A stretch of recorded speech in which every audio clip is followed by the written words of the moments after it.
Good evening, you guys. So I just wanted to show you some of the dilemmas I'm working with at the moment. So still in the same place that I was at the end of the last video. This chin pad meets up with the back of the violin.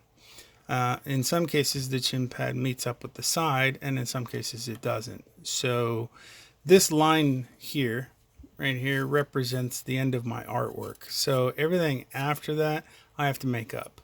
So I believe that I have, this depth here correct and this depth here correct. So if that's the case, even if I cut all of this off, which, I have to contour it, so I can't do that. But even if I cut off as much as I can, there's going to be space between the chin pad side and the side of the violin. So I'm going to have to contour this in to meet up with the back around here somewhere. Now that said, I can drop that further down and it will kind of disappear unless you look from the side, and that's fine. This chin pad sits on top of the back of the violin, but it's kind of raised. So since it's raised, I'll have to get in here and cut it, and then cut over here and around here. And I can make it appear higher than it currently is at the moment. The size of this chin pad is very small based on it being further back than any other part of the carving. So it does appear small. It normally is probably quite a bit bigger, but foreshortening is going to make that pretty small.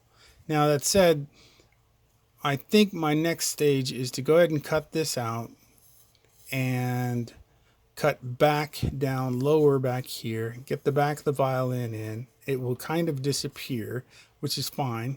And then the face of the violinist will be here.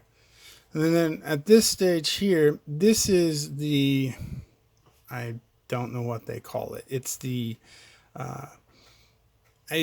device that holds the strings after it goes over the top of the soundboard. And so it has to be high here, right here, but this part has to be pushed way back. And then here in this area, there are screws that kind of hold the strings in place. And there are a bunch of those. There's a bunch, meaning there's probably 4, maybe 5. I think 4, because there's 4 strings. But I have to do some more research on that. But that said, these guys are further back. So you would see this one closer to you than this one. So they'll be further back. So this whole thing will be further back. In addition, this area here will be cut down and in. So it's a strange angle to work with, but I'll get to that today. All right, thank you.